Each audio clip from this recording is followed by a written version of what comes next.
ओम श्री साईनाथाय नमः। श्री साई सच्चरित्र अध्याय 4। श्री साई बाबा का शिरडी में प्रथम आगमन, संतों का अवतार कार्य, पवित्र तीर्थ शिरडी, श्री साई बाबा का व्यक्तित्व, गोली बुआ का अनुभव, श्री विट्ठल का प्रकट होना, क्षीर सागर की कथा, दासगणों का प्रयाग स्नान और श्री साई बाबा का शिरडी में प्रथम आगमन व 3 वाड़े की कथा। संतों का अवतार कार्य। भगवत गीता 4 अध्याय 7 व 8 में श्री कृष्ण कहते हैं कि जब धर्म की हानि और अधर्म की वृद्धि होती है तब तब मैं अवतार धारण करता हूँ। धर्म स्थापन, दुष्टों का विनाश तथा साधु जनों के परित्राण के लिए मैं युग युग में जन्म लेता हूँ। साधु और संत भगवान के प्रतिनिधि स्वरूप हैं। वे उपयुक्त समय पर प्रकट होकर अपनी कार्य प्रणाली द्वारा अपना कार्य अवतार पूर्ण करते हैं, अर्थात जब ब्राह्मण, क्षत्रिय और वैश्य अपने कर्तव्यों में विमुख हो जाते हैं, जब शूद्र उच्च जातियों के अधिकार छीनने लगते हैं, जब धर्म के आचार्यों का अनादर तथा निंदा होने लगती है, जब धार्मिक उपदेशों की भी उपेक्षा होने लगती है, जब प्रत्येक व्यक्ति सोचने लगता है कि मुझसे श्रेष्ठ और विद्वान दूसरा कोई नहीं है, जब लोग निषिद्ध भोज्य पदार्थों और मदिरा आदि का सेवन करने लगते हैं, जब धर्म की आड़ में निंदित कार्य होने लगते हैं, जब जब भिन्न भिन्न धर्मावलंबी परस्पर लड़ने लगते हैं, जब ब्राह्मण संध्यादि कर्म छोड़ देते हैं, कर्मठ पुरुषों को धार्मिक कृत्यों में अरुचि उत्पन्न होने लगती है, जब योगी ध्यानादि कर्म करना छोड़ देते हैं और जब जन साधारण की ऐसी धारणा हो जाती है कि केवल धन, संतान और स्त्री ही सर्वस्व है, तथा इस प्रकार जब लोग सत्य मार्ग से विचलित होकर अधःपतन की ओर अग्रसर होने लगते हैं, तब संत प्रकट होकर अपने उपदेशों एवं आचरण के द्वारा धर्म की संस्थापना करते हैं। वे समुद्र की तरह हमारा उचित मार्गदर्शन करते हैं तथा सत्य पथ पर चलने को प्रेरित करते हैं। इसी मार्ग पर अनेकों संत, निवर्तिनाथ, ज्ञानदेव, मुक्ताबाई, नामदेव, गोरा, गुणाई, एकनाथ, तुकाराम, नरहरि, नरसी भाई, सजन कसाई, सावंत माली और रामदास तथा कई अन्य संत सत्य मार्ग का दिग्दर्शन कराने के हेतु भिन्न भिन्न अवसरों पर प्रकट हुए और इन सब के पश्चात शिरडी में श्री साई बाबा का अवतार हुआ। पवित्र तीर्थ शिरडी। अहमदनगर जिले में गोदावरी नदी के तट बड़े ही भाग्यशाली हैं, जिन पर अनेक संतों ने जन्म धारण किया और अनेकों ने वहां आश्रय पाया। ऐसे संतों में श्री ज्ञानेश्वर महाराज प्रमुख थे। शिरडी अहमदनगर जिले के कोपरगांव तालुका में है। गोदावरी नदी पार करने के पश्चात मार्ग सीधा शिरडी को जाता है। 8 मील चलने पर जब आप नीम गांव पहुंचेंगे तो वहां से शिरडी दृष्टिगोचर होने लगती है। कृष्णा नदी के तट पर अन्य तीर्थस्थान गंगाणगापुर, नरसिंहवाड़ी और ओदमपुर के समान ही शिरडी भी प्रसिद्ध तीर्थ है। जिस प्रकार दामू जी ने मंगलवेढ़ा को पंढरपुर के समीप, समर्थ रामदास ने सज्जनगढ़ को, दत्ता अवतार श्री नरसिंह सरस्वती ने वाड़ी को पवित्र किया, उसी प्रकार श्री साईनाथ ने शिरडी में अवतीर्ण होकर उसे पावन बनाया। श्री साई बाबा का व्यक्तित्व। श्री साई बाबा के सानिध्य से शिरडी का विशेष महत्व बढ़ गया। अब हम उनके चरित्र का अवलोकन करेंगे। उन्होंने इस भवसागर पर विजय प्राप्त कर ली थी, जिसे पार करना महान दुष्कर तथा कठिन है। शांति उनका आभूषण था और विज्ञान की साक्षात प्रतिमा थे। वैष्णव भक्त सदैव वहां आश्रय पाते थे। दानवीरों में वे राजा कर्ण के समान दानी थे। वे समस्त सारों के सार रूप थे। ऐहिक पदार्थों से उन्हें अरुचि थी। सदा आत्म स्वरूप में वे निमग्न रहना ही अपने जीवन का मुख्य ध्येय समझते थे। अनित्य वस्तुओं का आकर्षण उन्हें छू भी नहीं गया था। उनका हृदय शीशे के सदृश उज्ज्वल था। उनके श्रीमुख से सदैव अमृत वर्षा होती थी। अमीर और गरीब उनके लिए दोनों एक समान थे। मान अपमान की उन्हें किंचित मात्र भी चिंता न थी। वे निर्भय होकर संभाषण करते, भांति भांति के लोगों से मिलजुल कर रहते, नर्तकियों का अभिनय तथा नृत्य देखते और गजल कव्वालियां भी सुनते थे। इतना सब करते हुए भी उनकी समाधि किंचित मात्र भी भंग न होती थी। अल्लाह का नाम सदा उनके होठों पर था। जब दुनिया जागती तो वे सोते थे। इतना सब करते हुए उनकी समाधि किंचित मात्र भी भंग न होती थी, और जब दुनिया सोती तो वे जागते। उनका अंतःकरण प्रशांत महासागर की तरह शांत था। न उनके आश्रम का कोई निश्चय कर सकता था और न ही उनकी कार्य प्रणाली का कोई अंत पा सकता था। कहने के लिए तो वे एक स्थान पर निवास करते थे, परंतु विश्व के समस्त व्यवहारों व व्यापारों का उन्हें भली भांति ज्ञान था। उनके दरबार का रंग ही निराला था। वे प्रतिदिन अनेक किंवदंतियां कहते थे, परंतु उनकी अखंड शांति किंचित मात्र भी विचलित न होती थी। वे सदा मस्जिद की दीवार के सहारे बैठे रहते थे और प्रातः, मध्याह्न और सायंकाल लेंडी तथा चावड़ी की ओर वायु सेवन करने जाते, तो भी सदा आत्मस्थित ही रहते थे। स्वतः सिद्ध होकर भी वे साधकों के समान आचरण करते थे। वे विनम्र, दयालु तथा अभिमान रहित थे। उन्होंने सबको सदा सुख पहुंचाया। ऐसे थे श्री साईं बाबा, जिनके श्री चरणों का स्पर्श कर शिरडी पावन बन गई। उनका महत्व असाधारण हो गया। जिस प्रकार ज्ञानेश्वर ने आलंदी और एकनाथ ने पैठण का उत्थान किया, वही गति श्री साईं बाबा द्वारा शिरडी को प्राप्त हुई। शिरडी के फूल, पत्ते, कंकड़ और पत्थर भी धन्य हैं, जिन्हें श्री साईं चरणाम्बुजों का चुंबन तथा उनकी चरण रज मस्तक पर धारण करने का सौभाग्य प्राप्त हुआ। भक्तगण को शिरडी एक दूसरा पंढरपुर, जगन्नाथपुरी, द्वारका, बनारस, महाकालेश्वर तथा गोकर्ण महाबलेश्वर बन गई। श्री साईं का दर्शन करना ही भक्तों का वेद मंत्र था, जिसके परिणाम स्वरूप आसक्ति घटती और आत्मदर्शन का पथ सुगम होता था।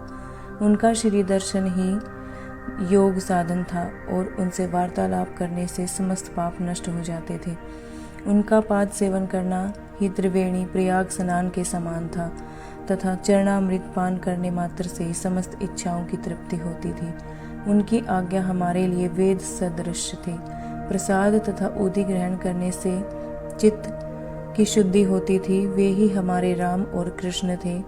जिन्होंने हमें मुक्ति प्रदान की, वे ही हमारे पर ब्रह्म थे। वे छंदों से परे रहते तथा कभी निराश व हताश नहीं होते थे। वे सदा आत्मस्थित, चैतन्य घन तथा आनंद की मंगल मूर्ति थे। कहने को तो शिरडी उनका मुख्य केंद्र था, परंतु उनका कार्य क्षेत्र पंजाब, कलकत्ता, उत्तरी भारत, गुजरात, ढाका और कोंकण तक विस्तृत था। श्री साईं बाबा की कीर्ति दिन प्रतिदिन चहुं ओर फैलने लगी और जगह जगह से उनके दर्शनार्थ आकर भक्त लाभ उठाने लगे। केवल दर्शन से ही मनुष्य, चाहे वे शुद्ध अथवा अशुद्ध प्रवृत्ति के हृदय के क्यों न हो, उनके चित्त को परम शांति मिल जाती थी। उन्हें उसी आनंद का अनुभव होता था जैसा कि पंढरपुर में श्री विट्ठल के दर्शन से होता है। यह कोई आतिशयोक्ति नहीं है। देखिए, एक भक्त ने यही अनुभव पाया है। गोली बुआ की कथा। लगभग 95 वर्ष के वयोवृद्ध भक्त, जिनका नाम गोली बुआ था, पंडरी के एक वारकरी थे। वे 8 मास पंढरपुर तथा 4 मास आषाढ़ से कार्तिक तक गंगा तट पर निवास करते थे। सामान ढोने के लिए वे एक गधे को अपने पास रखते और एक शिष्य भी सदैव उनके साथ रहता था। वे प्रति वर्ष वारी लेकर पंढरपुर जाते और लौटते समय श्री साईं बाबा के दर्शनार्थ शिरडी जाते थे। बाबा पर उनका अगाध प्रेम था। वे बाबा की ओर एकटक निहारते और कह उठते थे कि ये तो श्री पंडरीनाथ, श्री विट्ठल के अवतार हैं, जो अनाथ नाथ, दीन दयालु और दीनों के नाथ हैं। गोली बुआ श्री विट्ठोवा के परम भक्त थे। उन्होंने अनेक बार पंडरी की यात्रा की तथा प्रत्यक्ष अनुभव किया कि श्री साईं बाबा सचमुच में ही पंडरीनाथ हैं। विट्ठल स्वयं कैसे प्रकट हुए। श्री साईं बाबा की ईश्वर चिंतन और भजन में विशेष अभिरुचि थी। वे सदैव अल्लाह मालिक पुकारते तथा भक्तों से कीर्तन सप्ताह कराते थे। इसे नाम सप्ताह भी कहते हैं। एक बार उन्होंने दासगणों को कीर्तन सप्ताह करने की आज्ञा दी। दासगणों ने बाबा से कहा कि आपकी आज्ञा मुझे सिरोधार्य है, परंतु इस बात का आश्वासन मिलना चाहिए कि सप्ताह के अंत में विट्ठल भगवान अवश्य प्रकट होंगे। बाबा ने अपने हृदय को स्पर्श करते हुए कहा कि विट्ठल अवश्य प्रकट होंगे, परंतु साथ ही भक्तों में श्रद्धा व तीव्र उत्सुकता का होना अनिवार्य है। ठाकुर नाथ की डंकपुरी, विट्ठल की पंडरी, रणछोड़ की द्वारका तो यही है, किसी को दूर जाने की आवश्यकता नहीं है। क्या विट्ठल कहीं बाहर से आएंगे? वे तो यही विराजमान है। जब भक्तों में प्रेम और भक्ति का स्रोत प्रवाहित होगा तो विट्ठल स्वयं ही यहाँ प्रकट हो जाएंगे। सप्ताह समाप्त होने के बाद विट्ठल भगवान इस प्रकार प्रकट हुए। काका साहिब दीक्षित सदैव की भांति स्नान करने के पश्चात जब ध्यान करने को बैठे तो उन्हें विट्ठल के दर्शन हुए। दोपहर के समय जब वे बाबा के दर्शनार्थ मस्जिद पहुंचे तो बाबा ने उनसे पूछा, क्यों विट्ठल पाटिल आए थे ना, क्या तुम्हें उनके दर्शन हुए? वे बहुत चंचल हैं, उनको दृढ़ता से पकड़ लो। यदि थोड़ी सी भी असावधानी की तो वे बचकर निकल जाएंगे। यह प्रातःकाल की घटना थी और दोपहर के समय उन्हें पुनः दर्शन हुए। उसी दिन एक चित्र बेचने वाला विठोबा के 25-30 चित्र लेकर वहां बेचने को आया। यह चित्र ठीक वैसा ही था जैसा कि काका साहिब दीक्षित को ध्यान में दर्शन हुए थे। चित्र देखकर और बाबा के शब्दों का स्मरण कर काका साहिब को बड़ा विस्मय और प्रसन्नता हुई। उन्होंने एक चित्र सहर्ष खरीद लिया और उसे अपने देवघर में प्रतिष्ठित कर दिया। ठाणा के अवकाश प्राप्त मामलेदार श्री बी विहिदेव ने अपने अनुसंधान के द्वारा यह प्रमाणित कर दिया कि शिरडी पंढरपुर की परिधि में आती है। दक्षिण में पंढरपुर श्री कृष्ण का प्रसिद्ध स्थान है, अतः शिरडी ही द्वारका है। साईं लीला पत्रिका भाग 12 अंक 1, 2, 3 के अनुसार द्वारका की एक और व्याख्या सुनने में आई है, जो कि केवैया नारायण अय्यर द्वारा लिखित भारतवर्ष का स्थायी इतिहास में स्कंद पुराण भाग 2 पृष्ठ 90 से उद्धृत की गई है। वह इस प्रकार है। चतुर्वर्णामपि वर्गाणाम यत्र द्वारवणी सर्वतः अतो द्वारवती युक्ता विद्यव्यवस्था वादि भी। जो स्थान चारों वर्णों के लोगों को धर्म, अर्थ, काम और मोक्ष के लिए सुलभ हो, दार्शनिक लोग उसे द्वारका के नाम से पुकारते हैं। शिरडी में बाबा की मस्जिद केवल चारों वर्णों के लिए ही नहीं अपितु दलित, अस्पृश्य और भागोजी सिंधे जैसे कोड़ी आदि के लिए भी खुली थी। अतः शिरडी को द्वारका कहना सर्वथा उचित है। भगवंत राव क्षीर सागर की कथा। श्री विट्ठल पूजन में बाबा को कितनी रुचि थी यह भगवंत राव क्षीर सागर की कथा से स्पष्ट है। भगवंत राव के पिता विठोबा के परम भक्त थे, जो प्रतिवर्ष पंढरपुर को वारी लेकर जाते थे। उनके घर में एक विठोबा की मूर्ति थी जिसकी वे नित्य प्रति पूजा करते थे। उनकी मृत्यु के पश्चात उनके पुत्र भगवंत राव ने वारी पूजन, श्राद्ध इत्यादि समस्त कर्म करना छोड़ दिया। जब भगवंत राव शिरडी आए तो बाबा उन्हें देखते ही कहने लगे कि इनके पिता मेरे परम मित्र थे, इसी कारण मैंने इन्हें यहाँ बुलाया है। इन्होंने कभी मुझे नैवेद्य अर्पण नहीं किया तथा मुझे और विठोबा को भूखों मारा है, इसलिए मैंने इन्हें यहाँ आने को प्रेरित किया है। अब मैं इन्हें हठ पूर्वक पूजा में लगा दूंगा। दासगणों का प्रयाग स्नान। गंगा और यमुना नदी के संगम पर प्रयाग एक प्रसिद्ध पवित्र तीर्थ स्थान है। हिंदुओं की ऐसी भावना है कि वहां स्नान आदि करने से समस्त पाप नष्ट हो जाते हैं। इसी कारण प्रत्येक वर्ष सहस्त्रों भक्तगण वहां जाते और स्नान का लाभ उठाते थे। एक बार दासगणों ने भी वहां जाकर स्नान करने का निश्चय किया। इस विचार से वे बाबा से आज्ञा लेने उनके पास गए। बाबा ने कहा कि इतनी दूर व्यर्थ क्यों भटकने की क्या आवश्यकता है, अपना प्रयाग तो यही है, मुझ पर विश्वास करो। आश्चर्य, महान आश्चर्य। जैसे ही दासगणों बाबा के चरणों पर नत हुए तो बाबा के श्री चरणों से गंगा यमुना की धारा वेग से प्रवाहित होने लगी। यह चमत्कार देखकर दासगणों का प्रेम और भक्ति उमड़ पड़ी। आंखों से अश्रुओं की धारा बहने लगी। उन्हें कुछ अंतस्फूर्ति हुई और उनके मुख से श्री साईं बाबा की स्रोतस्विनी स्वतः ही प्रवाहित होने लगी। श्री साईं बाबा का शिरडी में प्रथम आगमन।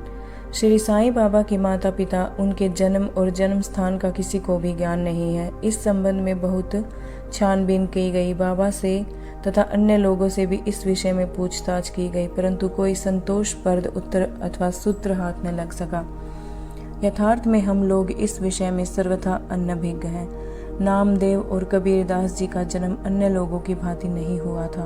वे बाल रूप में प्रकृति की गोद में पाए गए थे। नामदेव भीमरथी नदी के तीर पर गोनाई को और कबीर भागीरथी नदी के तीर पर तमाल को पड़े हुए मिले थे। और ऐसा ही श्री साईं बाबा के संबंध में भी था। वे शिरडी के नीम वृक्ष के तले 16 वर्ष की तरुण अवस्था में स्वयं भक्तों के कल्याणार्थ प्रकट हुए थे। उस समय भी वे पूर्ण ब्रह्मज्ञानी प्रतीत होते थे। सौपन में भी उनको किसी लौकिक पदार्थ की इच्छा न थी। उन्होंने माया को ठुकरा दिया था और मुक्ति उनके चरणों में लौटती थी। शिरडी ग्राम की एक वृद्ध स्त्री नाना चौकदार की मां ने उनका इस प्रकार वर्णन किया है। एक तरुण, स्वस्थ, फुर्तीला तथा अति रूपवान बालक सर्वप्रथम नीम वृक्ष के नीचे समाधि में लीन दिखाई पड़ा। सर्दी व गर्मी की उन्हें किंचित मात्र भी चिंता न थी। उन्हें इतनी अल्प आयु में इस प्रकार कठिन तपस्या करते देखकर लोगों को महान आश्चर्य हुआ। दिन में वे किसी से भेंट नहीं करते थे और रात्रि के समय में निर्भय होकर एकांत में घूमते थे। लोग आश्चर्यचकित होकर पूछते फिरते थे कि इस युवक का कहाँ से आगमन हुआ है। उनकी बनावट तथा आकृति इतनी सुंदर थी कि एक बार देखने मात्र से ही लोग आकर्षित हो जाते थे। वे सदा नीम वृक्ष के नीचे बैठे रहते थे और किसी के द्वार पर न जाते थे। यद्यपि वे देखने में युवक प्रतीत होते थे, परंतु उनका आचरण महात्माओं के सदृश था। वे त्याग और वैराग्य की साक्षात प्रतिमा थे। एक बार एक आश्चर्यजनक घटना हुई। एक भक्त को भगवान खंडोबा का संचार हुआ।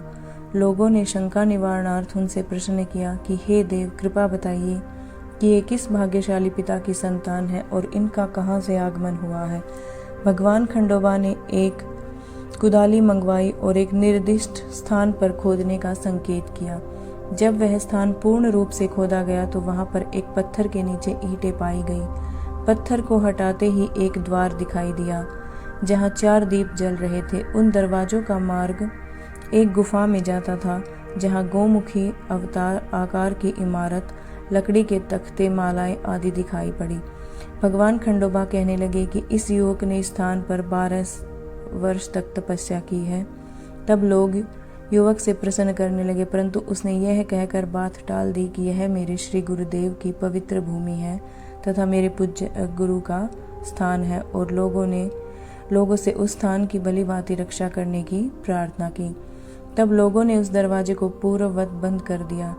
जिस प्रकार अश्वेत औदुंबर वृक्ष प्रति पवित्र माने जाते हैं, उसी प्रकार बाबा ने भी इस नीम वृक्ष को उतना ही पवित्र माना और प्रेम किया। महालसापति तथा शिरडी के अन्य भक्त इस स्थान को बाबा के गुरु स्थान या बाबा का गुरु की समाधि स्थान मानकर सदैव नमन किया करते थे। 3 वाड़े की कथा। नीम वृक्ष के आसपास की भूमि श्री हरि विनायक साठे ने मोल ली और उस स्थान पर एक विशाल भवन का निर्माण किया, जिसका नाम साठे वाड़ा रखा गया। बाहर से आने वाले यात्रियों के लिए वह वाड़ा ही एकमात्र विश्राम स्थान था जहां सदैव भीड़ रहा करती थी। नीम वृक्ष के नीचे चारों ओर चबूतरा बांधा गया। सीढ़ियों के नीचे दक्षिण की ओर एक छोटा सा मंदिर है जहां भक्त लोग चबूतरे के ऊपर उत्तराभिमुख होकर बैठते हैं। ऐसा विश्वास किया जाता है कि जो भक्त गुरुवार तथा शुक्रवार की संध्या को वहां धूप, अगरबत्ती आदि सुगंधित पदार्थ जलाते हैं, वे इस कृपा से सदैव सुखी होंगे। यह वाड़ा बहुत पुराना तथा जीर्ण शीर्ण स्थिति में था और इसके जीर्णोद्धार की नितांत आवश्यकता थी, जो संस्थान द्वारा पूर्ण कर दी गई। कुछ समय के पश्चात एक द्वितीय वाड़े का निर्माण हुआ, जिसका नाम दीक्षित वाड़ा रखा गया। काका साहेब दीक्षित कानूनी सलाहकार जब इंग्लैंड में थे, तब वहां उन्हें किसी दुर्घटना में पैर में चोट आ गई। उन्होंने अनेक उपचार किए, परंतु पैर अच्छा न हो सका। नाना साहिब चांदोरकर ने उन्हें बाबा की कृपा प्राप्त करने का परामर्श दिया। इसीलिए उन्होंने सन 1909 में बाबा के दर्शन किए। उन्होंने बाबा से पैर के बदले अपने मन की पंगुता दूर करने की प्रार्थना की। बाबा के दर्शनों से उन्हें इतना सुख प्राप्त हुआ कि उन्होंने स्थायी रूप से शिरडी में रहना स्वीकार कर लिया और इसी कारण उन्होंने अपने तथा भक्तों के हेतु एक वाड़े का निर्माण कराया। इस भवन का शिलान्यास दिनांक 9/12/1910 को किया गया। उसी समय अन्य 2 विशेष घटनाएं घटित हुई।